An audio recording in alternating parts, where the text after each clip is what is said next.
welcome. You are now tuned in to the People's City Propaganda. I'm your host, Richie Sergenko, organizer with People's City Council. What is People's City Propaganda? It's a passion project covering Los Angeles politics, pigs, pork chops, organizing, and the movement.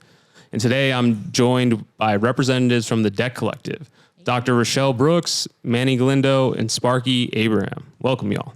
Thank you. Thank you, Richie. Thanks. Glad to be here. Yes, we are recording at the Robinson Space podcast studio. Make sure to check us out. Subscribe to the 1312 Sticker Club Patreon. So today we're here to talk about Debt Collective and debt abolition. I think a lot of people, could understand the concept of debt abolition. A lot of people have debt, but a lot of people are like, what can we do? What is there to do? And so I think this conversation is going to be very important because I don't think debt abolition has ever been talked about as much or as popularized. And the Debt Collective, which was formed after grew out of the Occupy movement, has been really leading on student debt, but also has become just a very strong voice. And so people are looking to y'all, and I think we can inform them here. But if one of you could just get into a little bit about Debt Collective itself, what is it? Where did it come from? I can start with that. Just like you said, it grew out of the Occupy movement. I think there's a lot of shame that comes with just naturally in society. We're isolated and we're taught, make good decisions, do this, do that. And for me personally, I learned that despite the decisions that I made, I still ended up in this country with large amounts of debt. And I think the importance of being able to talk about it is the origins of what the Debt Collective really means, right? We're a debtors union. And in order to unionize, in order to build collective power, in order to come together, we have to be able to speak our truth. We have to be able to speak our struggles and understand how we're united in struggle. And that's what we're doing. We're highlighting the systemic issues. We're highlighting the systematic injustices that create the systems that put people into debt. And we're working together, ideally to abolish it all. Yes. We'll get more into it, but we're working in the carceral debt space, housing debt space, medical debt space, and of course the student loan debt space. But yeah, we're a debtors union and we're fighting to abolish debt. Yeah. And so I think people hear student debt and they can understand that. But you say carceral debt and medical debt, like what kind of forms of debt fall under that? Like what kind of expenses do people incur that cause them to get that debt?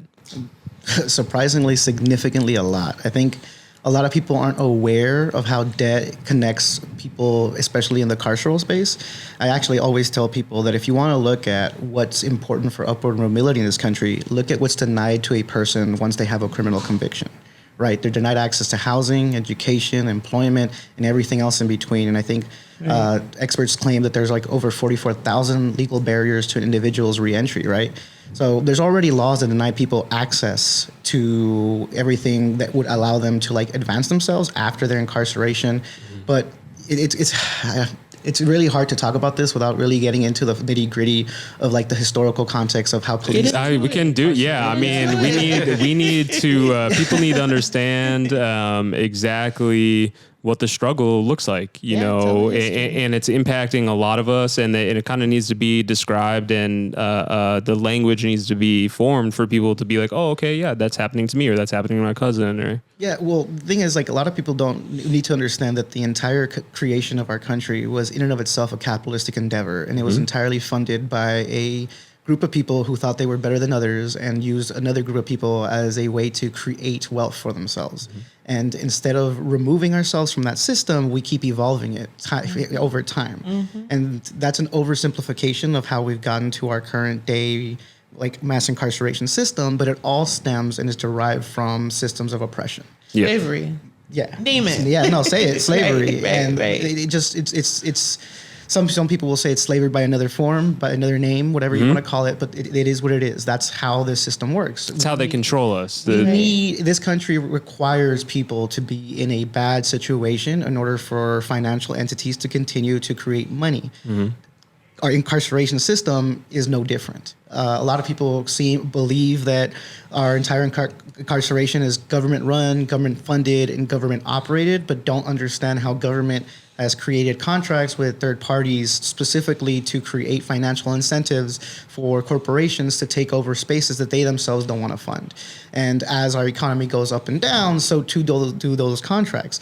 Everything from probation to ankle monitors to drug and alcohol tests all cost money, but they don't charge the government, they charge the individuals who need that.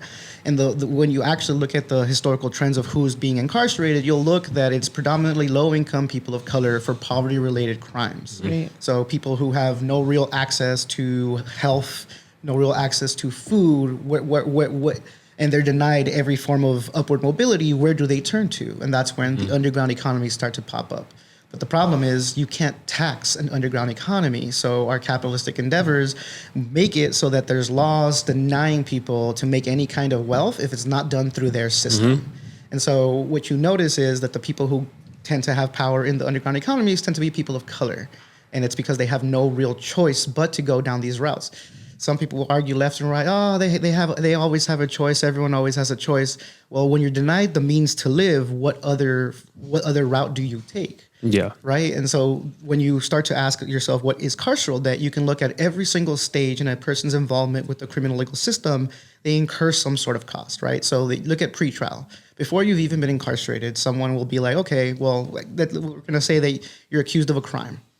You yourself might not even realize that you're being accused of a major crime. You don't even know if it's a felony or if it's a misdemeanor. You're just told that this is a crime and you can't go home. You won't be allowed to be released until a judge has determined this is the financial number that we're going to be safe charging you, because this number is comfortable for us to guarantee that you'll return.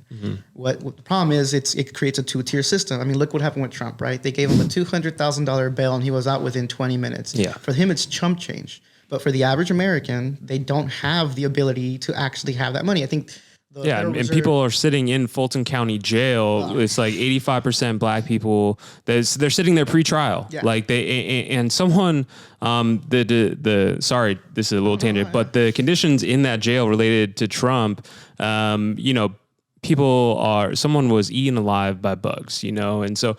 And so if a rich person can come in, pay their bail, and don't have to deal with that conditions, it's a two-tier system, and while poor people are sitting in jail, literally like dying in that jail, a rich man can just pay, even though it's a quote unquote crime. He committed a crime and like the justice system was working, but is it? Yeah, but that's actually like the beautiful example of where capitalism meets criminal justice, especially in the bail industry, because cash bail isn't actually charged by the judge, right, or the court. If I had, let's say for example, I have the $200,000 bail that they asked of Trump. If I have the $200,000 in my pocket and I give it to the court, all of it at once, because I have it, I will receive every single penny back once I'm done with my trial, once everything's over. It's only poor people who do not have access to those funds that are forced into third-party private companies, bail bond agencies, right? You got to name it. Like this is the debt, the carceral debt people are incurring pre-trial because of the bail bond industry. Yeah. Because they're poor. Because they're poor. Because they're poor. I think it's a $2 billion a year annual revenue for private insurance companies. So another big major financial scheme there, right? And the sad part is this is just the first part of this person's or individual's journey through the criminal legal system. So if I already don't have this money and I don't want to spend any time in jail, what do I do? Well, I'll go get my family, myself, or whoever who has the money to pay a contract for this bail agency.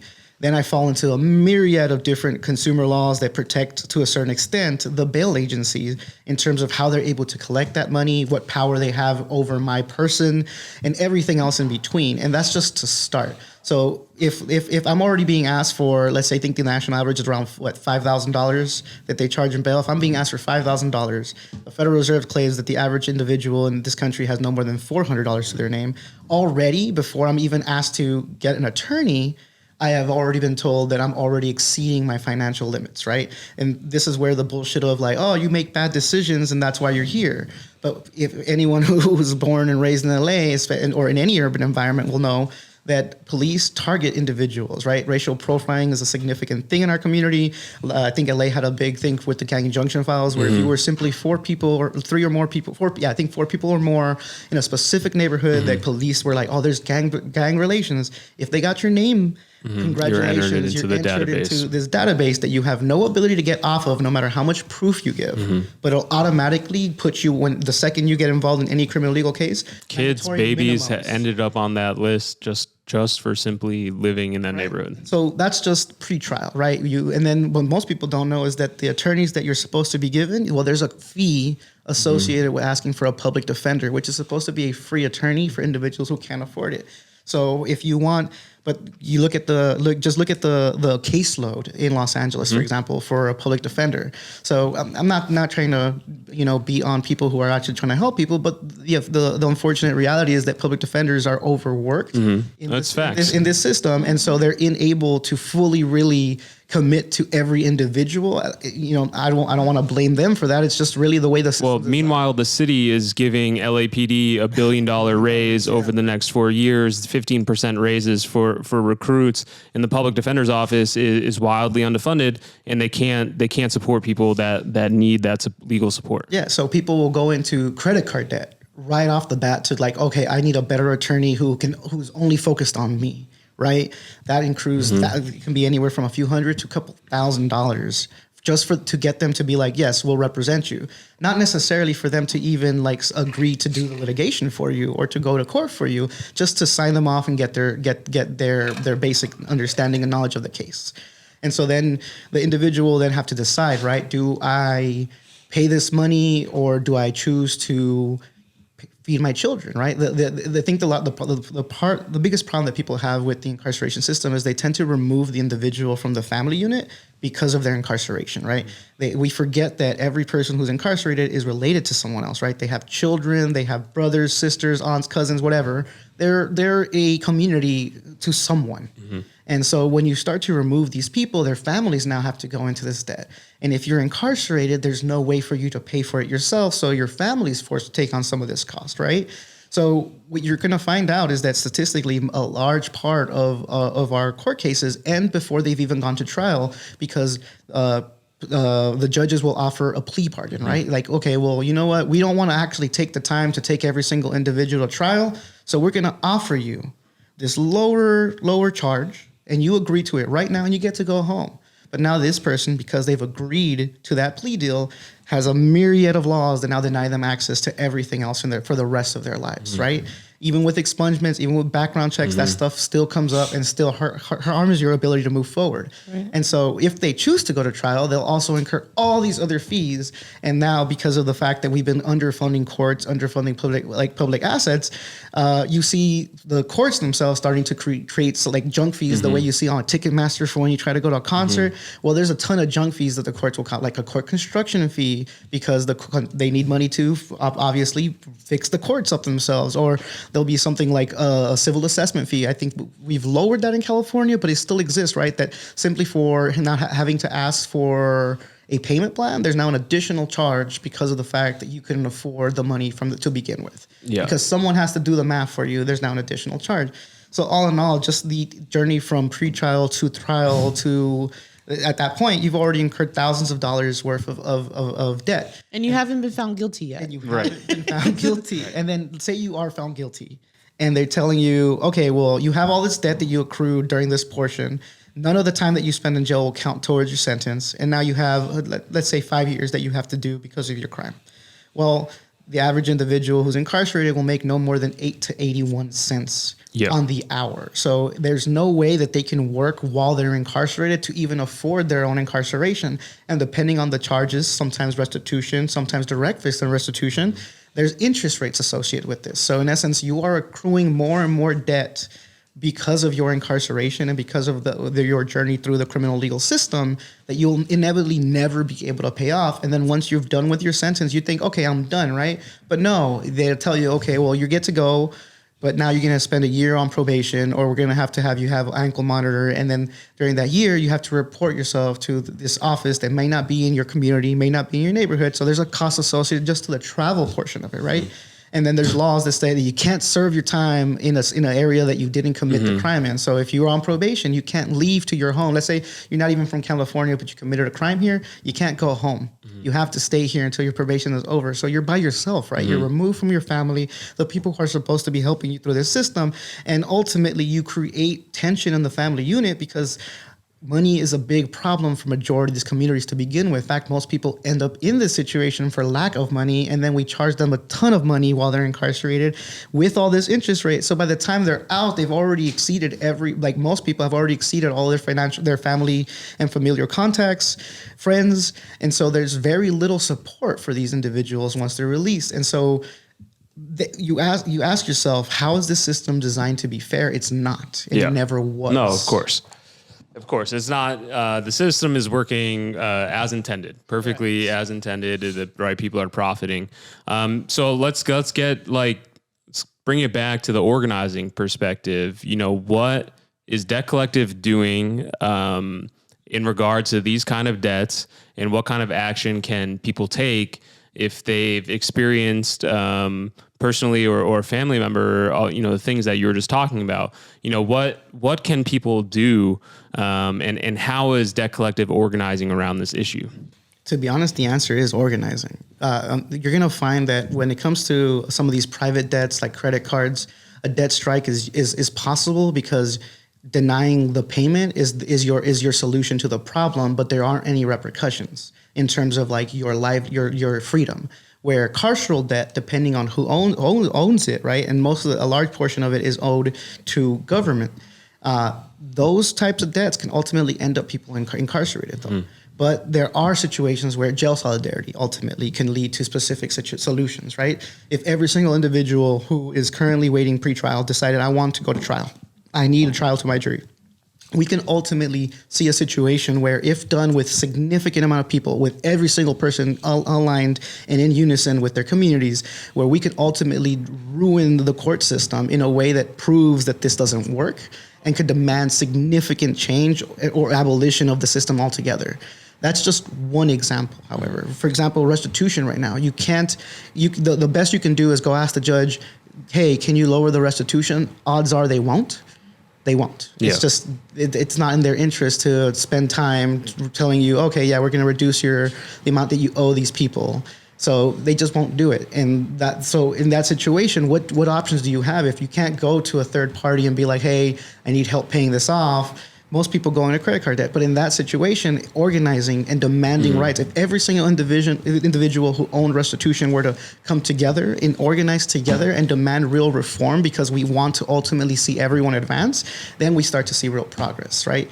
One of the biggest things we're doing at the moment is we're working with individuals who have gotten bail contracts and working with them to abolish them. Thankfully, we've worked with individuals all across the country who have been working on this. We had the amazing Danica Armel help us develop this online tool called the cancelmybelldebt.org, where an individual who has co-signed a contract can use the novel form of the argument made on the website to ultimately create a dispute letter that, if once you're done answering, we'll know how your rights have been violated as a consumer. And then what's the website? Cancelmybelldebt.org. Right. So the reason the website was created is because one of the first initial contexts of carceral debt is bail, right? Pre-trial debt. And at the moment, California has tried multiple times to reform it, but nothing's really happened. So the goal of the tool is really to find people who have these bail debts and then work with them to demand that these systems end. We've seen in Illinois how cash bail is no longer necessary. New York's tried it too. all over the country. I think recently in Los Angeles, the lawsuit extending the emergency bail schedule. It's not perfect, but that made me laugh though. During the pandemic, we realized, oh no, people's lives are more important than incarceration, and we put I think it was $1 bail. But then I actually got phone calls from people who's like, dude, I don't even have $1, and they won't let me grab the dollar out of my wallet because I'm already in jail. So we're still struggling even for that. But it's crazy that we realize that, you know what, this bail system isn't really worth it. And we're willing to do $1 bail when it's absolutely vital. But then why do you think once the economy started coming back up and everyone's like, we got to open back up, that they started charging the same numbers? And the number of people that we have incarcerated has reached pre-pandemic time. And I think when I was working on bail reform in California, and mind you, I'm an abolitionist, but at the time I was working on bail reform. I think it was like 67% of the jail population was there simply because they couldn't afford their bail contracts. So if we've already returned to pre-pandemic age, we can say that the largest population size that we have in our current jail system simply just doesn't have the money. So we're incarcerating people for weeks and weeks, if not months on end, simply because they're broke. Yeah. So, because Manny, you kind of mentioned the S word, right? You said strike. I just want to back up for a second, right? To talk about all this more broadly too, which is what Richelle mentioned earlier, which is that, for all of these systems and all these contexts, we're not in debt because we live beyond our means. We're in debt because we're denied the means to live, whether that is the means to be free even before we're convicted, whether that's the means to get education, to get health care, to get housing. People end up in debt by necessity.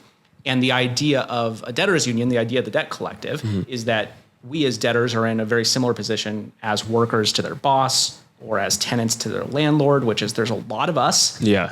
There's more of us than them, for right. sure.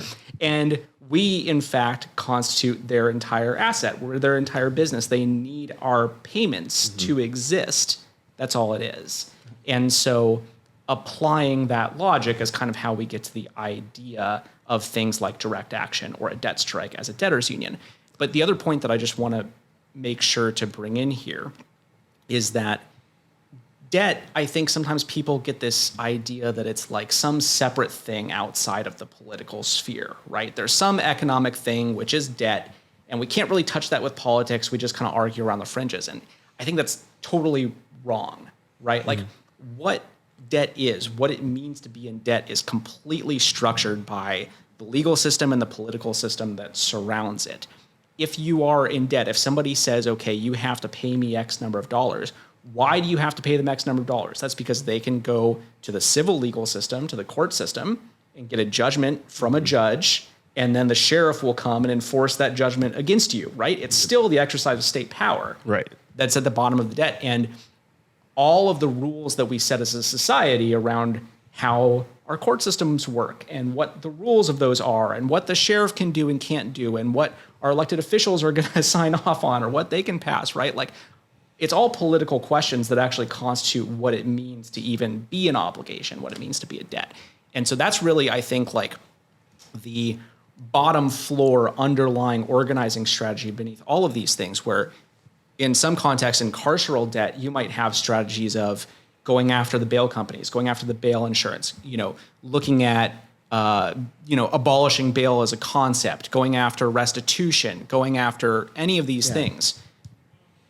In other contexts, it looks a little different, right? In the student debt context, it looks like, well, actually, for federal student debt, the federal government has the power to cancel it, right, which they never fucking talked about for years and years, right? Yes. And pretended didn't exist. Said that they couldn't do it, and then Debt Collective is saying, no, use the Higher Education Act of 1964. Right. Do this. Do it. And you can do it. And so, you explain it to them, and if you can successfully organize enough pressure toward elected officials in that kind of context, then okay, that's how you accomplish it.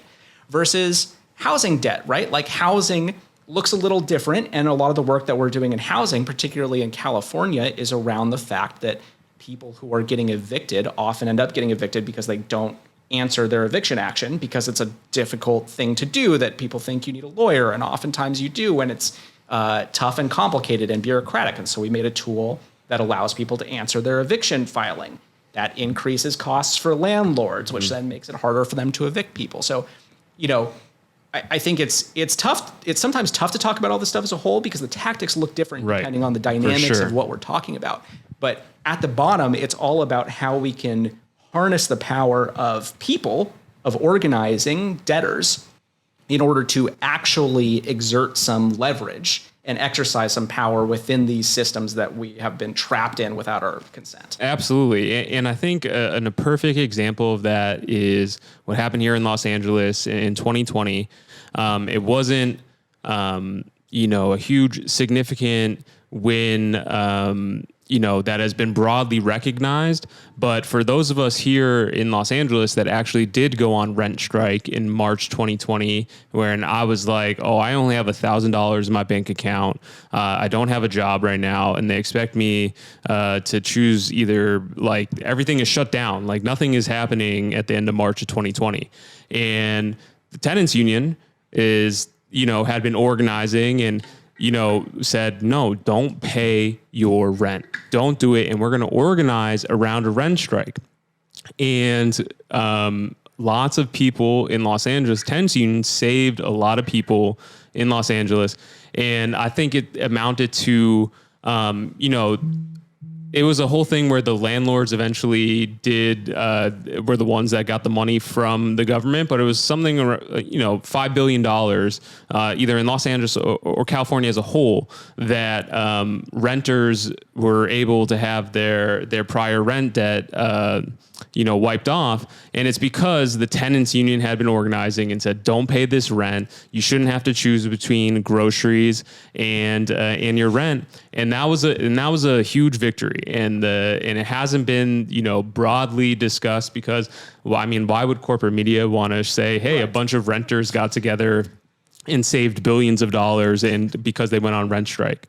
But that's a power of striking and organizing. And but also that doesn't happen without the tenants union putting in years and years of on the ground, talking with people and understanding. This is also really a crucial part that, maybe we can talk about, understanding the law, understanding, like certain things that, certain steps that we can make, or what sometimes people don't really understand is that putting pressure on the system to work, like forcing landlords to incur costs or incur the time to fight it in court or do all of these things, rather than, self-evicting or doing any of these things, they understand the law behind it. And it's super crucial. I think, Sparky, you're a lawyer. And so you're able to use, that kind of understanding and put it towards debt abolition.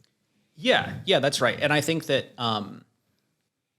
part of it is understanding the law, and part of it is understanding how the systems actually work around the law and what the costs are and what kind of the pressure points are. So I think that's a great example, right? And that's part of the tenant power toolkit is our tool for filing answers to evictions in California, which is A, to help people stay in their housing, but B, one of the primary ways to do that is just by making it more expensive to evict people, right? Like if we're talking about medical debt or credit card debt or debt collection in general, like these are profit maximizing entities that are attempting to, perpetuate this system. And the way, really the only language that they speak, the way to hit them where it hurts is to make it more expensive to operate, more expensive to exist.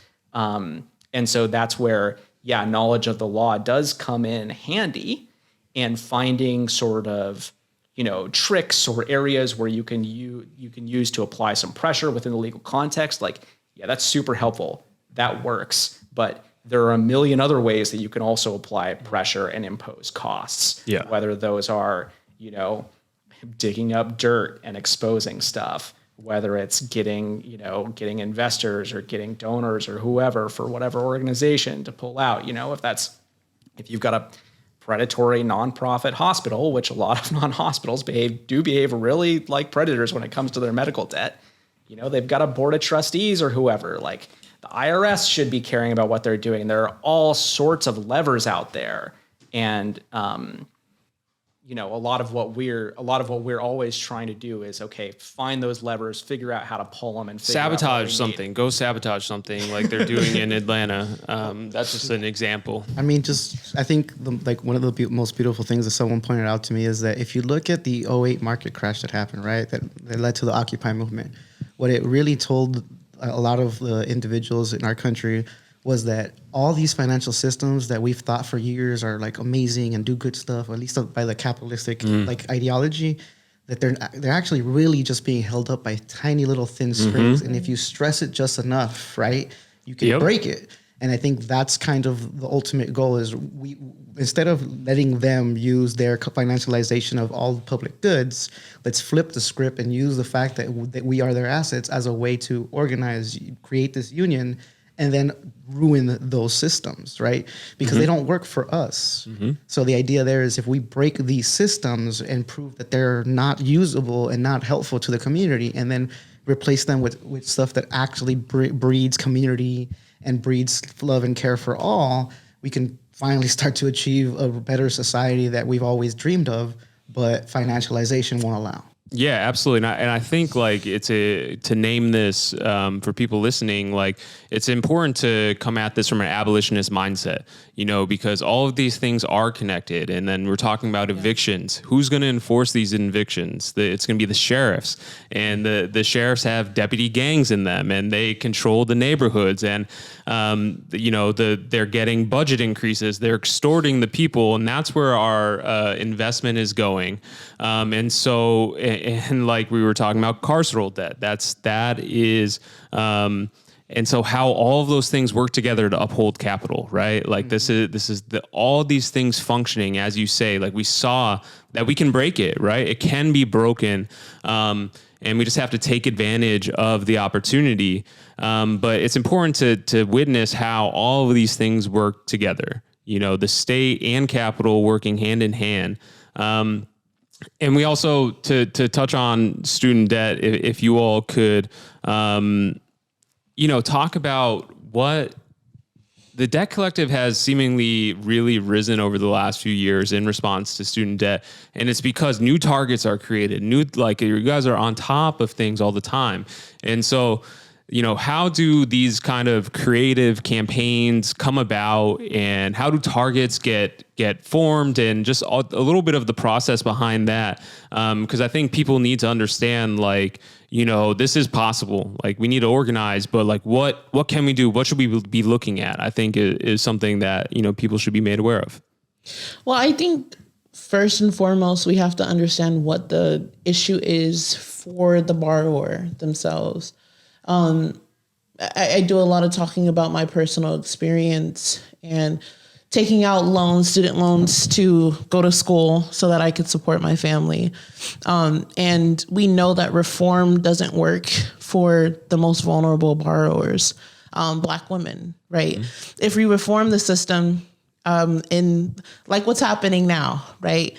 We're aiming for complete abolition of the system. We're demanding free education, because if we continue to push 50,000, 10,000 minimal cancellation, what happens is in 10 years, the most vulnerable borrowers are going to see an increase in their student loan balances. They're going to see their kids go to school and have a balance with them when they graduate. So you're not actually tackling the problem if you don't understand how it's affecting the individual. The system is affecting the individual, and understanding that allows us to create the campaigns that we're creating. I think it's the theory of change within the debt collective is always to go about it from the systemic standpoint. Exposing the system and drawing out these connections. Exactly, drawing out the connections. And we have real people fighting. We have real people on the front lines that are affected by it fighting. The borrowers are unionizing. And so right now, the fight is still for full cancellation. We have a new SAVE plan in place, and we want to make it clear that is not the solution. That is a reform. And it's not it's not going to address the problem that a public good should be free. Education should be free. Absolutely. And, as you say, like, education was free at one time. Right. Public universities were free into the 60s and 70s until, Ronald Reagan saw black radicals in Oakland while he was governor of California, saw them organizing on college campuses. And they were like, oh, we have to shut this down because the educated proletariat, but also, another way to control like already marginalized communities. And it's playing out now because Black women hold the largest or most impacted by student loan debt. Right.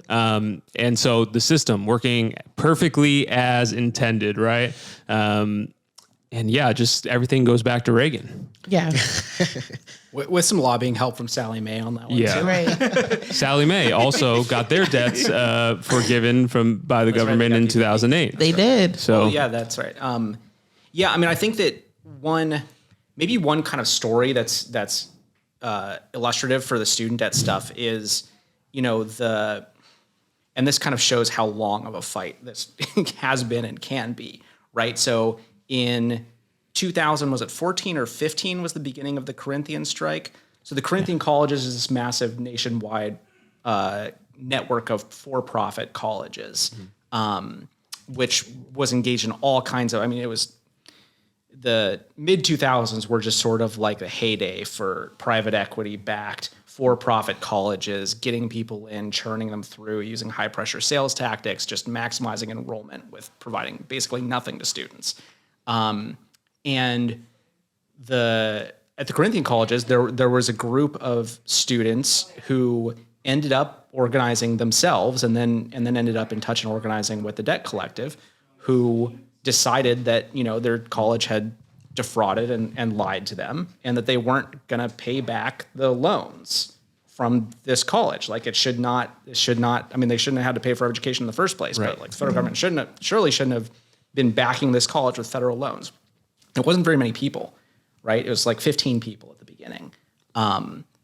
But that 15 people got some media attention and got things rolling and got this being talked about. And takes a small group, 15 people, start organizing. Right. And like that 15 people rolled into, the federal government actually looking into Corinthian colleges and then shutting down Corinthian colleges, which stopped a bunch more people from being victimized in the future. And then over the course of the next 7-8 years, through a lot of fighting with a very unfriendly Department of Education and through lawsuits brought by allies involving debt collective members, right? But at the end, last year, the Department of Education announced, actually, we're going to just cancel the federal student loans for everybody who ever attended Corinthian colleges, right? Yeah, that's great. And that was it. It started with 15 people saying, like, no, fuck this, I'm not going to do it. And then there have been other examples recently, right, of people going up against these institutions. But it's also, for us, the federal government owns our student loans. Right. Yeah. And they don't need our money, right? That's the thing. Like the payment strike doesn't do anything to the federal government. Economy over the past few years was fine, right? Like they weren't no payments for the past 3 years, and they didn't collapse. Right. So you guys weren't collecting. Okay, cancel it. That's the simplest argument for me. Like, just keep that going forever. Right. Yeah. Right. And people like are able to pay for things that they wouldn't have otherwise. And so that's why the economy is being kept afloat. Exactly. And so we could just continue that forever. Look, the thing that's really pissing me off right now in the student debt space, which is like kind of a win and kind of in this vein, but also is just like really frustrating how it's being talked about as a feel-good story, is the IDR recount.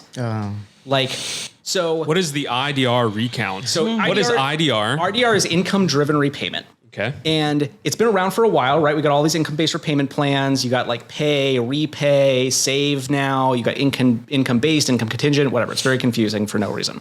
But for a long time, these plans have included the fact that if you were on them for 20 or 25 years, your loans would be canceled at the end of that.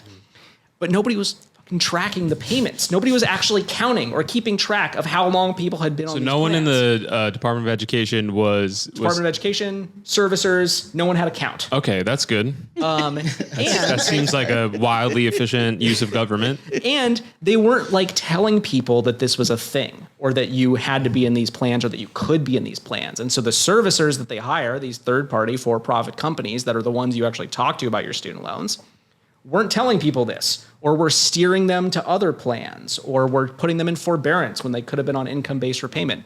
And we've known about this stuff for a long time. I mean, the Consumer Financial Protection Bureau sued Navient for this in like 2017, and it's still going.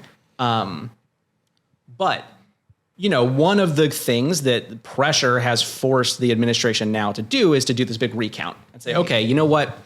Anybody who's been in if you've been in student debt for like 25 years, with some minor exceptions in terms of status, we're just going to like count all that time in the past as if you'd been on the right payment plan. How many people was that? So the first round, it was 800,000 people.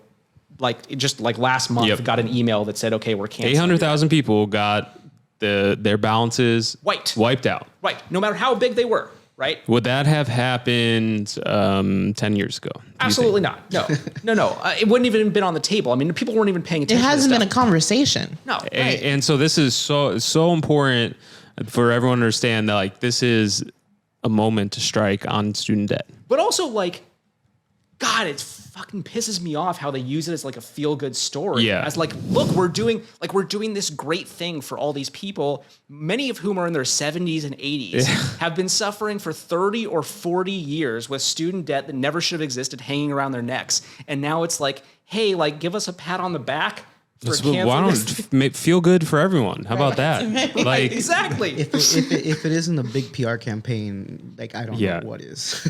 Right. And it's like, it's great, right? Like we have a lot of members, especially in our 50 over 50 caucus, like our older members who are getting cancellation finally.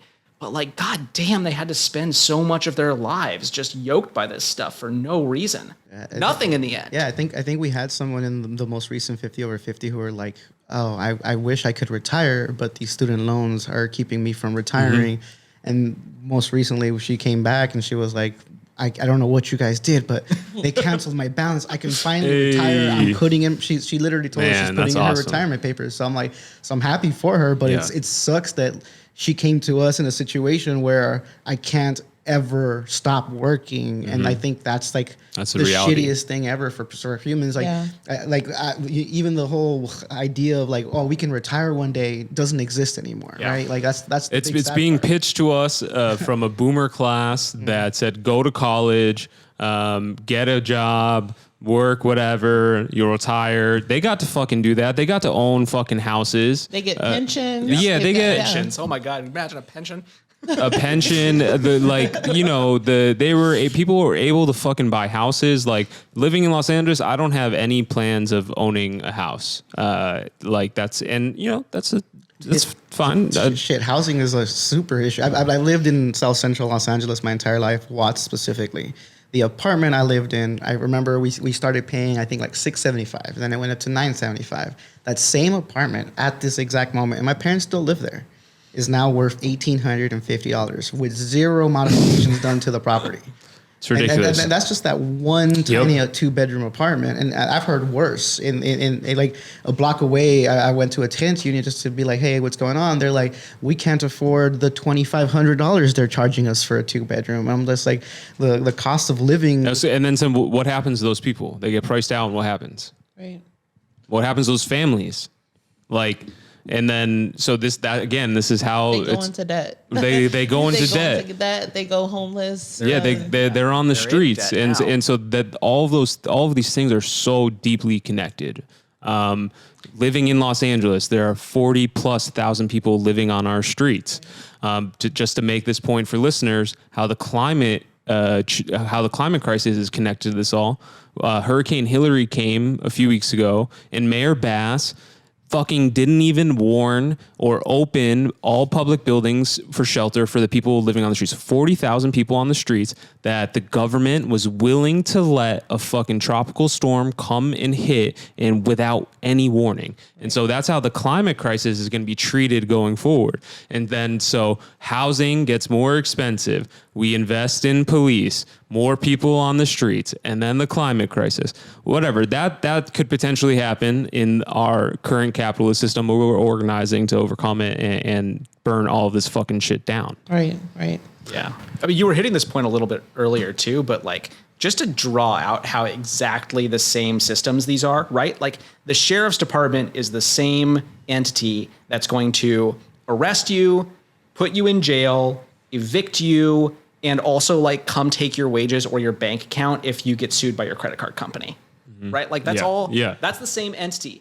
And, you know, the system, the surveillance system, it's in different pieces, but it's essentially the same system that's monitoring you while you're on probation, that's surveilling you because they suspect you of crimes, that's also looking at your credit and denying you housing if you have like a collection item on your credit for some shit that you couldn't pay for before, or that's denying you a job because of a criminal background check. Like it's like, you know, 4 companies and 3 government agencies who are responsible for this entire edifice. Yeah, absolutely. And, also one thing that we haven't really talked about is medical debt. And I know Debt Collective is, organizing around that issue too. And so, could one of you kind of explain, what is medical debt, how it is connected to your campaigns at large and, any wins and what Debt Collective has been doing around that? Yeah, so medical debt, I mean, I think that when people generally think about medical debt, they think about debt that they owe to like a hospital, for example, for a medical procedure. I mean, yeah, that's for sure medical debt, but we think of it more broadly than that, similar to like carceral debt, right? This is any debt that you've incurred as a result of having to pay to get health care. So that could be, you might have put something on your credit card, right? That's not going to register in the finance surveys as medical debt. It's going to come up as credit card debt, but like that's medical debt. Rides that you had to get to and from care, even if they're not ambulance rides, like anything related to care to us counts as medical debt. We've been doing a lot of organizing around medical debt, primarily in Maryland and Pennsylvania, because that's where our organizers there are based, working with unions at hospitals to gather information and get members organized. Folks might know, but like hospitals sue their own staff members for medical debt, like a lot. Okay. I did not know that. It's like, you got to get care there. You're not going to get care anywhere else. Everybody got medical costs. And then the hospital knows you have a job. So they got some money to take from you. Right. So there's a lot of organizing happening there. I mean, I think that there are levers for medical debt that are kind of interesting and unique. Hospitals, nonprofit hospitals, in order to avoid the tax obligations on the massive amount of money they make that they would otherwise have to pay, have to have financial assistance programs. They actually are supposed to, it used to be called charity care. They're supposed to provide free care to people who can't afford it. Do they? Like, no. No, of course not. But there are some, like I said, there are some levers there and some space for organizing. And I think just to get to something Richelle was saying earlier, like, I think even uniquely among the different debt types, like medical debt can be especially isolating, shameful, hard to organize around. Like people just like literally don't have access. So it's really challenging work, but I think it's also really important. And I would, if anybody listening kind of thinks to themselves like, oh my God, like that definition, I actually do have medical debt. I didn't even realize it. Like we want to talk to you. Dental too. Yeah. Dental. We leave that out of the conversation a lot, but your teeth can literally kill you if they're not well taken care of. And I want this. It's not just people who have medical debt. There's a lot of people who are on like government funded healthcare systems that are currently incapable of leaving poverty because of the financial barriers to access to healthcare, right?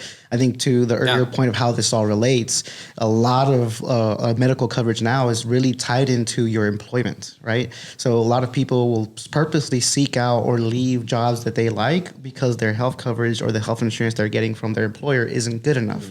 Right? They might have sick children, they might have some disability or whatever. But in essence, people are choosing and like dictating their lives based on where their finances will allow them to. And to give you an example of that, my own family, mind you, we were immigrated from El Salvador. My sister was diagnosed with a rare autoimmune disease, and my family is never going to be able to purchase a home. Because if we were to purchase a home, the government would levy it as a payment for my sister's medical coverage. And to the point of how courts are related to this, in order for my sister to even get that health care, we had to fight in court to be able to get her medical coverage. She was going to chemotherapy.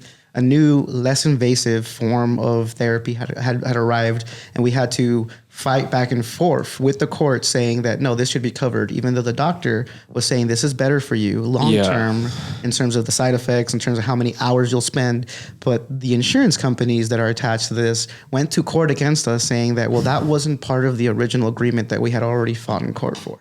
And so my family can never make past a certain amount of money. So why are those insurance company? Why aren't they in this space? Because unfortunately, the way our medical system works, it's a cost benefit analysis for them. What is our life? Right. Exactly. So for them, it's like, oh, you know what? Yeah, you're paying us this premium every month, but that operation seems way more expensive than we've gotten from you for the last 10 years. And then the cost of getting insurance rises the second you turn 35, which I believe is because they're like, oh, your body starts to age, you start to change. And so it's like, if you look at it, you only get cheap health insurance when you least need it. But the minute you actually need it, the prices just skyrocket. Dude, it's wild. It's like this whole industry, like we chose to socialize costs for medical care in some sense. We just did it through profit-motivated intermediaries and allowed them to take a bunch of money off the top. Do you think it's possible to just not do that? To just create a system where maybe the government and we get rid of the third parties and get rid of the for-profit, and then the government could just offer those services without like worrying about people making money off of it. You think that's possible? I mean, it's proven to be possible, right? I don't know why the United States You could call it like a national health service, maybe? Right, exactly. Yeah, I don't know why the United States hasn't figured it out yet. It's completely possible. And I'm pregnant, 9 months pregnant. And congrats. Yeah. Yes, very exciting. Okay. And thank you for being here. Hey. Let's go. But yeah, when you're pregnant, you get immersed into the medical system, and you realize how ineffective it is, for one. But also, I can't work in the ways that I was able to. My partner had to get surgery on his foot, so we're both disabled. And when you talk about disability and insurance and medical, and you tie it all in together, there's no way that the United States cannot have it figured out. You get maternity leave for a year in Sweden. Yeah. Right? And what is it here? No, you get nothing. Oh, yeah. There's no such thing as maternity leave. Oh, damn. So I'm considered disabled, and I still have to go to work every day in order to survive. Luckily, I live in California, which there is some maternity leave. I think I get 6 weeks. At reduced pay, I think, right? 60%. Yeah. Okay. 60% of my pay, right? So yeah, again, it all ties together, and it's intended to keep us working.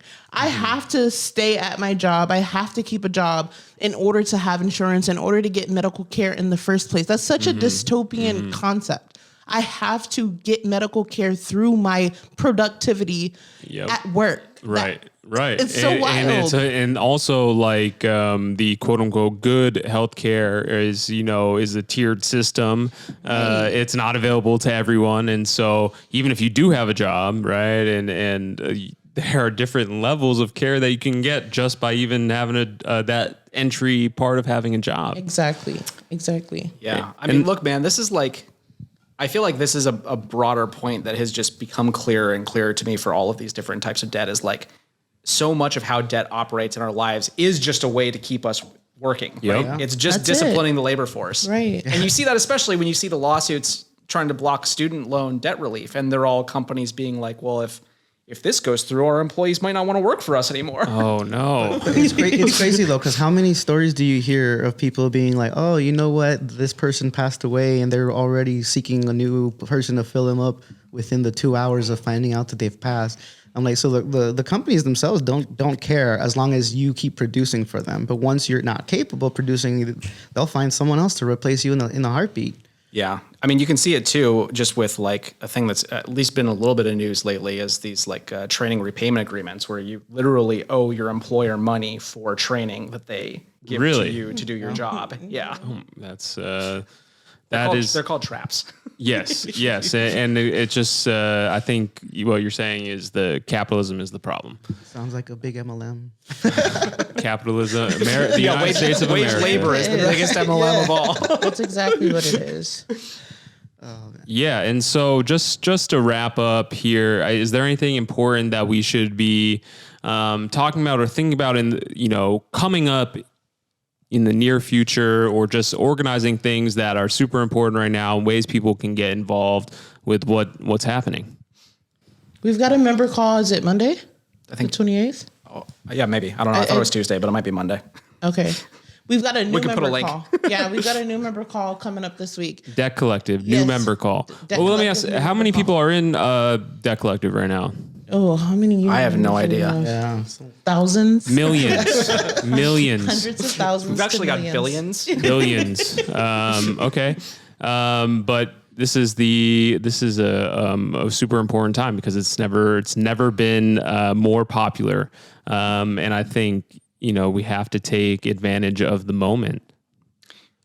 Yeah, we've got a new member call Monday. We've got bitch better have our money. Biden, excuse me. Biden better have our money on August 29th. Tuesday.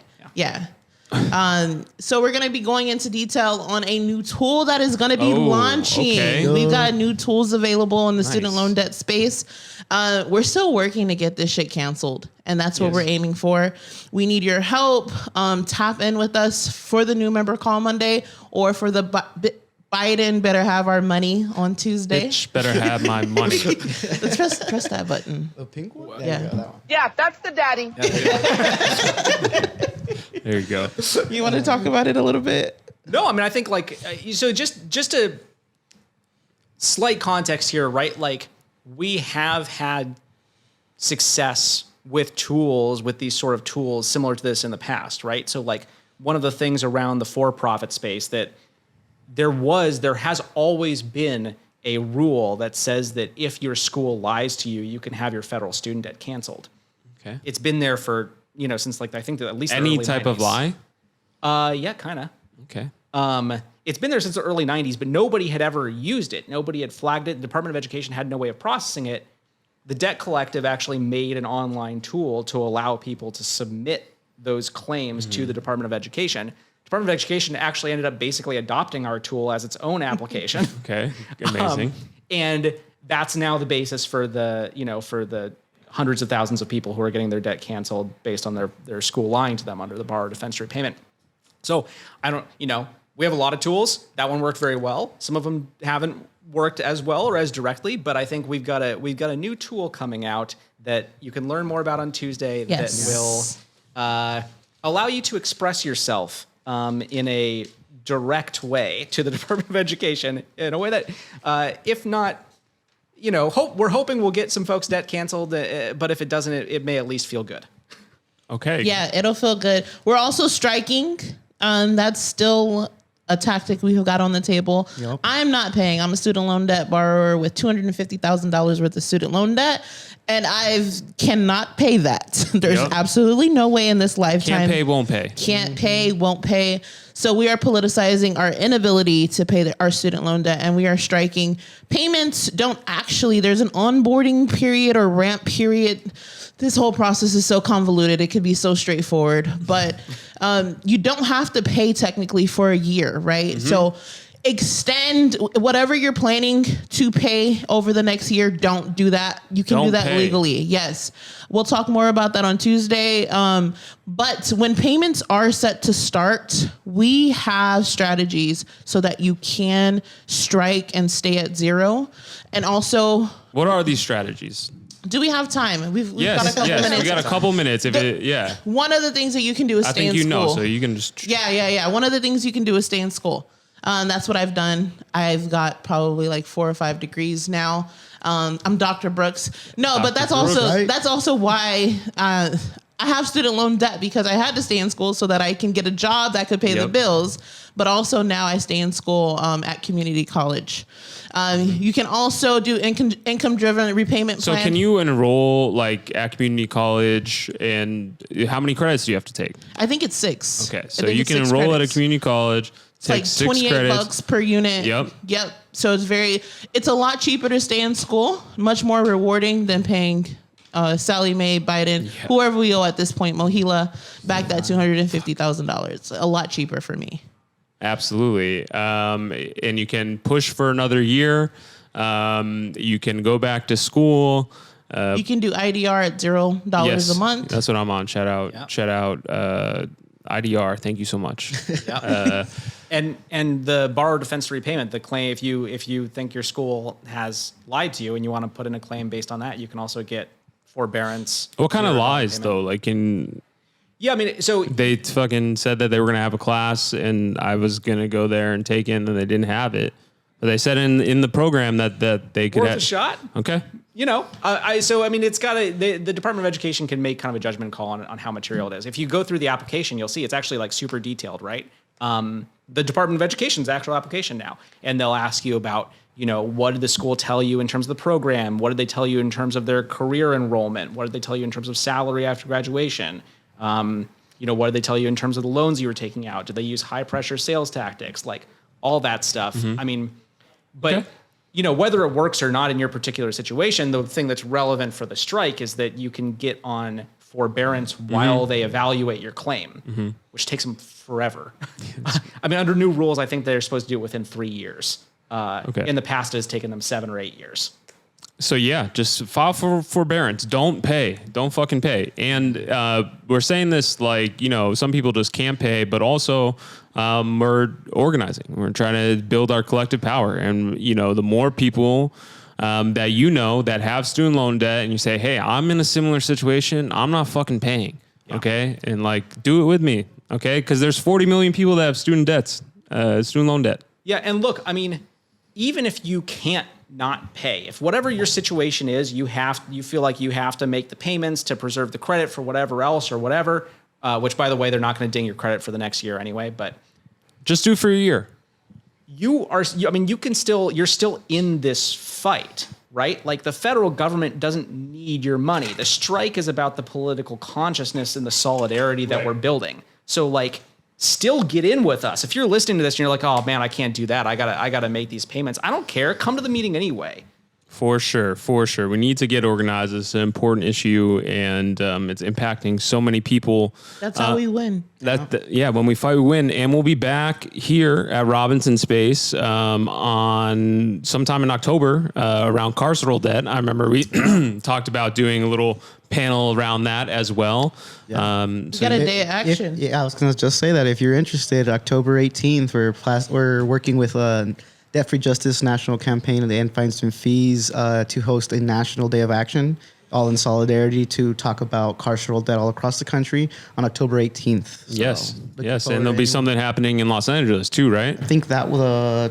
We have the October. Is it October 8th or 9th? The Jubilee pop-up. Yeah.